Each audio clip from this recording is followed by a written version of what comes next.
जी हाँ दोस्तों, बड़े ही दुःख के साथ कहना पड़ रहा है कि हमारे इंडियन एक्सचेंजेस का बहुत बुरा हाल हो चुका है और एक्सचेंज तो काम नहीं कर रहा है। वज़ीरेक्स का आप सभी को पता ही होगा, हम अपडेट कर रहे हैं साथ के साथ या फिर हमारी डिस्कशन भी चल रही है हमारे टेलीग्राम के ऊपर। लेकिन बात ये है कि जो निश्चल शेट्टी हैं, वज़ीरेक्स के जो फाउंडर हैं, उन्होंने भी कोई भी ट्वीट नहीं किया है, उन्होंने कोई भी अपडेट नहीं दिया है वज़ीरेक्स को लेकर। और अभी हम देख पा रहे हैं कि वज़ीरेक्स के ऊपर सब कुछ ज़ीरो दिखा रहा है या फिर कुछ भी खुल नहीं रहा है। यानी कि इन्होंने कहा था कि 2 घंटे के अंदर-अंदर जो जितने भी हमारे एसेट्स हैं, वो ट्रांसफ़र कर दिए जाएँगे। आप ये एक ट्वीट देख सकते हैं, the process of transferring of assets to multisig wallets which we expect to be fully completed within the next few hours. तो नेक्स्ट फ्यू आवर्स का क्या मतलब था? अभी 24 घंटे होने वाले हैं और ये सब कंप्लीट तो नहीं हुआ है, बल्कि सारे के सारे जितने भी हमारे क्रिप्टो ट्रेडर्स हैं, जिनके फंड्स वज़ीरेक्स के ऊपर पड़े थे, वो अभी पैनिक कर रहे हैं। पैनिक इस लेवल तक जा चुका है कि सबको लग रहा है कि पूरे हमारे फंड्स जा चुके हैं या कभी वापस नहीं आएँगे। तो इसी को लेकर मैं वीडियो आपके लिए लेकर आया हूँ, सब कुछ बताऊँगा, पूरी सिचुएशन बताऊँगा। और वैसे हमारी अगर यहाँ पे इंडियन गवर्नमेंट जो है वो सपोर्ट करती हमारे एक्सचेंजेस को या फिर क्रिप्टो प्रोजेक्ट्स को, तो आज इस तरह के हालात हमें नहीं देखने पड़ने थे। तो हम डिस्कस पूरा करेंगे, वीडियो पूरा देखते रहना। नमस्कार दोस्तों, मैं हूं अर्श वारवल, स्वागत करता हूं हमारे वॉफ ट्रेड चैनल में। तो आप हमारी फैमिली के साथ इसी तरीके से जुड़े रहिए। चैनल को अभी से सब्सक्राइब कर लो और टेलीग्राम को भी ज्वाइन कर लीजिए, वॉफ ऑफिशियल को। लिंक आपको डिस्क्रिप्शन मिल जाएगा, क्योंकि वहाँ हम हर एक अपडेट साथ के साथ डालते रहते हैं। तो अब पूरा हम डिस्कस करेंगे कि एक्चुअल में चल क्या रहा है। वज़ीरेक्स और बाइनेंस का बहुत लंबे समय से आर्गूमेंट यही चल रहा था कि क्या बाइनेंस ने वज़ीरेक्स को खरीदा या नहीं। हालांकि पहले इतने लंबे समय से, लगभग 2-3 साल से यही चलता आ रहा था कि वज़ीरेक्स ओन्ड बाय बाइनेंस हर जगह पे लिखा हुआ था। इवन बाइनेंस ने भी ये कंफर्म किया था, यानी कि इन्होंने खुद पोस्ट डाली थी कि वज़ीरेक्स इन्होंने खुद बाय किया है और वज़ीरेक्स के जितने भी वॉलेट्स थे वो बाइनेंस के ही वॉलेट्स चल रहे थे। यहाँ तक कि बाइनेंस ने, यानी कि चैंगपेंग हम बोल सकते हैं, जो सीईओ है एंड फाउंडर है बाइनेंस के, तो उन्होंने वज़ीरेक्स से बहुत ज़्यादा अर्निंग भी करी है और मनी लॉन्ड्रिंग के लिए वज़ीरेक्स और बाइनेंस का इस्तेमाल भी किया है। यानी कि फंड्स इंडिया से निकाल कर जो डाले गए चाइना में, और इसी तरीके से हर जगह पे बाइनेंस ने ये एक फ़ायदा भी उठाया है।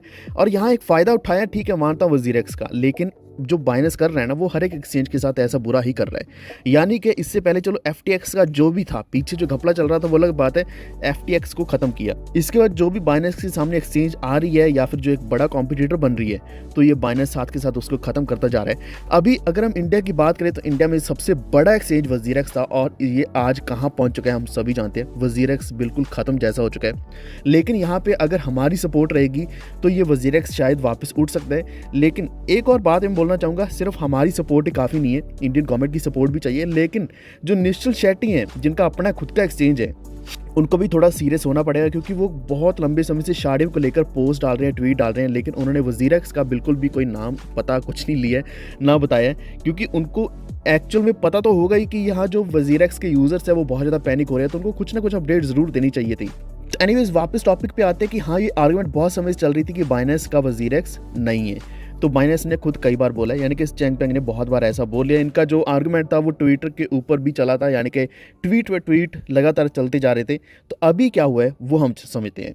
तो अभी बाइनेंस ने बहुत ही गलत एक्शन लिया है, बहुत ही बड़ा एक्शन लिया है कि बाइनेंस ने जितनी भी सर्विसेज थी जो वज़ीरेक्स को दी हुई थी, वो सारी की सारी सर्विसेज बैन कर दी हैं और ये कल के दिन बैन हुई है। उसके बाद तुरंत वज़ीरेक्स ने ट्वीट डाल दिया था कि वो अपने जो खुद के वॉलेट्स हैं, मल्टी-sig वॉलेट्स हैं, मल्टी सिग्नेचर वॉलेट्स हैं, उनको वो लॉन्च करने जा रहे हैं और उसके ऊपर हमारे एसेट सारे के सारे दिखेंगे। लेकिन आप सामने देख सकते हैं, ये मैंने अपना वज़ीरेक्स खोला हुआ है, सब कुछ ज़ीरो दिख रहा है, कुछ भी नहीं दिख रहा है। कोई भी एसेट अभी दिखना शुरू नहीं हुआ है, 24 घंटे होने वाले हैं। तो ये मैं आपको पैनिक करने के लिए वीडियो नहीं क्रिएट कर रहा, लेकिन यहाँ पे आपको इन्फॉर्मेशन दे रहा हूँ। तो एक्चुअल में 26 जनवरी को बाइनेंस ने वज़ीरेक्स को अल्टीमेटम दिया कि आप ऐसी कोई स्टेटमेंट है या फिर ऐसा कोई प्रूफ है वो सामने ला कर दो। अगर प्रूफ नहीं है तो वो अपनी सारी सर्विसेज बंद कर देगा, और ऐसा ही इन्होंने बंद किया है। यानी कि सारी की सारी जो सर्विसेज थी बाइनेंस के द्वारा, वो सारी की सारी टर्मिनेट कर दी गई हैं। और ऐसा बाइनेंस ने कई बार पहले भी बोला था कि अपने फंड्स वज़ीरेक्स से बाइनेंस के ऊपर डाल लो, अभी डाल लो, अभी ट्रांसफ़र कर लो। इन्होंने कई सारे ट्वीट्स भी किए थे।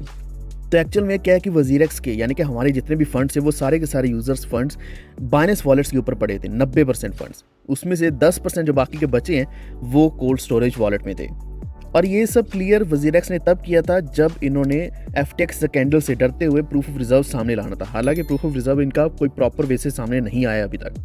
अब बाइनेंस पीछे क्यों हटा है ये भी जान लीजिए, क्योंकि वज़ीरेक्स के ऊपर एक बहुत बड़ा आरोप आया है कि इस एक्सचेंज ने मनी लॉन्ड्रिंग करी है लगभग $130 मिलियन की। और इसी इन्वेस्टिगेशन के दौरान मिलियंस ऑफ डॉलर्स के जो फंड्स थे वो फ्रोज किए गए थे एक्सचेंज के। और इसी चीज़ से डरते हुए जो चैंगपेंग है उन्होंने बोला कि बाइनेंस का वजीरेक्स के साथ कोई भी लेना देना नहीं है, कोई भी ओनरशिप नहीं है। लेकिन सच्चाई आप खुद सामने देख सकते हैं, बाइनेंस के कारण ही वजीरेक्स चल रहा था। जितने भी वॉलेट्स थे वो बाइनेंस के पास थे। तो एक तरीके से बिल्कुल मॉरली तो गलती की है, एथिकली भी गलती की है बाइनेंस ने। मैं सपोर्ट नहीं करता इस चीज़ को, मैं अभी भी सपोर्ट सिर्फ वजीरेक्स एक्सचेंज को करना, क्योंकि हमारा इंडिया का एक्सचेंज है और ये एक्सचेंज वापस जितनी जल्दी चलेगा, जितनी जल्दी सर्विसेज चलेंगी उतना ही बड़ा फ़ायदा होगा। क्योंकि हमारे इंडिया का एक्सचेंज अगर खुद के वॉलेट्स लगाकर अगर चलेगा और भी ज़्यादा हमें कॉन्फिडेंस मिलेगा कि हाँ हमारा ही एक्सचेंज है और इसी तरीके से चलता रहेगा, ना कि बाहर की कोई कंपनी आकर कभी भी इन वॉलेट्स को रोक सकता है या फिर हमारे फंड्स को सीज कर सकता है। इसी के साथ जो बाइनेंस के सीईओ हैं उन्होंने कहा कि इंडिया वायबल बिजनेस अपॉर्चुनिटी नहीं है, क्योंकि यहाँ पे बहुत ज़्यादा टैक्स है और वो इस चीज़ से खिलाफ तो हैं ये, लेकिन इस चीज़ से बचना चाहते हैं। उनका मानना है कि वो जो ऐसे टैक्स वाले फ्रेमवर्क है क्रिप्टो के ऊपर, इस चीज़ से बचना चाहते हैं। वो ऐसी जगह पे अपना एक्सचेंज चलाना ही नहीं चाहते, जिस कारण अभी फाइनली वजीरेक्स और बाइनेंस अलग हो चुके हैं। लेकिन मेरा अभी आपको कहना यही है कि प्लीज़ पैनिक मत करो, पैनिक होने का कोई फ़ायदा नहीं है, डरने की ज़रूरत नहीं है। पहले अगर आपने फंड्स किसी और एक्सचेंज के ऊपर डाल दिए थे तो अच्छी बात है, नहीं डाले तो अभी भी यहीं पड़े हैं, आपको वापस आपके सारे फंड्स मिलेंगे। वजीरेक्स वैसे का वैसा ही काम करेगा, so you don't need to worry. Time थोड़ा लग सकता है, लेकिन इसी के साथ जब वजीरेक्स अपने ही दम पे चलेगा तो WRX कॉइन में हमें एक बहुत अच्छा प्रॉफिट भी देखने को मिल सकता है। लेकिन अगर आपके कोई भी सवाल है तो नीचे कमेंट जरूर करें, क्योंकि बहुत से सवाल हमारे टेलीग्राम के ऊपर आए थे, वॉफ्ट ऑफिशियल और वॉफ्ट डिस्कस के ऊपर, दोनों लिंक्स डिस्क्रिप्शन में, तो वहाँ तो हम ऑलरेडी डिस्कस कर रहे हैं साथ के साथ। तो यहाँ पे अगर आप कमेंट करते हो तो मैं आपको साथ के साथ रिप्लाई कर दूंगा। तो अगर आपको वीडियो अच्छा लगा है please like and share this video, और इसी के साथ हमारे चैनल वॉफ्ट को सब्सक्राइब करके बेल आइकन दबा लीजिए, ताकि आप तक आने वाले वीडियोज़ के नोटिफिकेशन भी सबसे पहले पहुँचते रहें। Stay tuned, stay safe, stay healthy. Thank you so much.